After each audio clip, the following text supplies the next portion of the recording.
Bismillahirrahmanirrahim. Assalamu alaikum and welcome to my channel. In today's video, I am going to present the summary of the novel The Reluctant Fundamentalist, which is written by Mohsin Hamid. یہ novel 9/11 کے واقعہ کے کچھ سال بعد شروع ہوتا ہے۔ یہ کہانی چنگیز بیان کر رہا ہے۔ وہ لاہور کے نارکلی بازار کے ایک کیفے میں بیٹھا ہے۔ چنگیز نے ایک امریکی کو وہاں دیکھا تو اسے اپنے ساتھ چائے پینے کی دعوت دے دی۔ چنگیز اسے اپنی کہانی سنانا چاہتا ہے۔ جو وقت اس نے امریکہ میں گزارا تھا اس کے حوالے سے کہانی تھی جو وہ اس کو سنانا چاہتا تھا۔ چنگیز کا تعلق ایک معزز خاندان سے تھا۔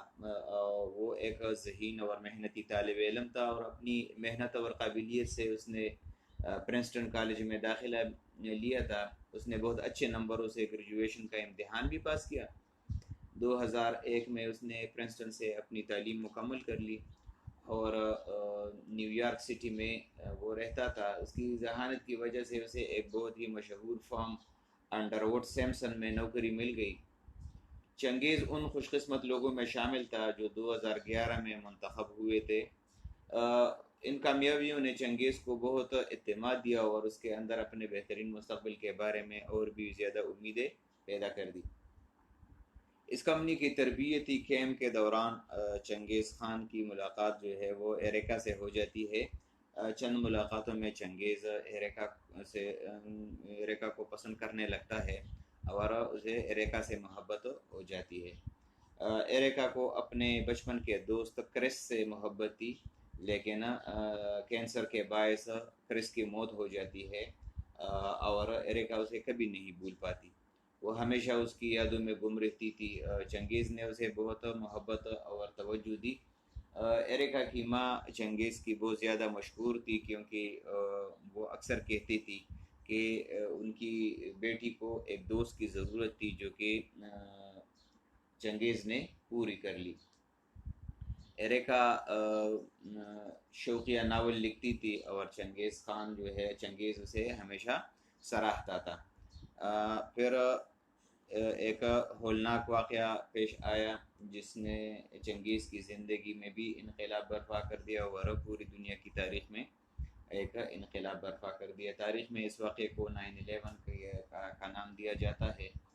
چنگیز کو پاکستان کے مستقبل کے بارے میں بہت سے خدشات لاحق تھے۔ اسے امریکیوں کے پاکستانیوں کے ساتھ نفرت انگیز اور حقارت آمیز رویوں پر بھی بہت تکلیف ہوتی تھی۔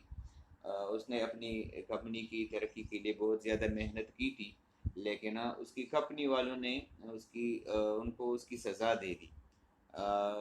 ایک طرف ایریکا جو کہ پہلے ہی ذہنی انتشار کا شکار تھی، وہ ذہنی دباؤ کی وجہ سے بیمار پڑ گئی۔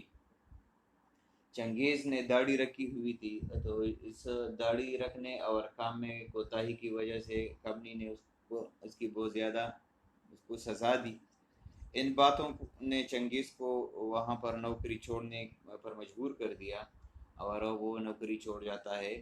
ایریکا کی ماں ایریکا کو علاج کے لیے اسے شہر سے باہر کلینک میں علاج کے لیے بھیج دیتی ہے۔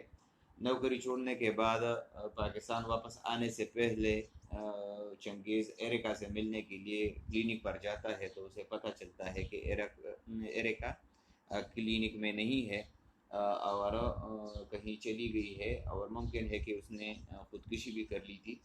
پاکستان واپس آ کے چنگیز نے ایک یونیورسٹی میں بطور لیکچرر کی نوکری حاصل کر لی۔ وہ اکثر امریکیوں کی غیر ملکی پالیسیوں پر بہت تنقید کرتا تھا۔ اپنے طرز تعلیم کی وجہ سے وہ اپنے شاگردوں کے درمیان بہت زیادہ مقبول تھا۔ چنگیز کی ماں چاہتی تھی کہ چنگیز کی شادی ہو جائے، لیکن چنگیز کو امید تھی کہ ایک دن ایریکا واپس آ جائے گی۔ وہ اکثر ایریکا کی یادوں میں گم رہتا ہے اور اس کے لیے ایریکا کو بھول پانا جو ہے وہ ناممکن ہو جاتا ہے۔ تو یہ ساری کہانی تھی، مختصر سی سمری تھی دی ریلکٹنٹ فنڈامنٹلسٹ کی۔ امید ہے آپ کو سمجھ آ گئی ہوگی۔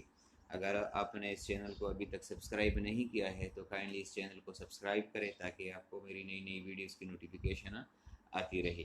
Thank you for watching. اللہ حافظ۔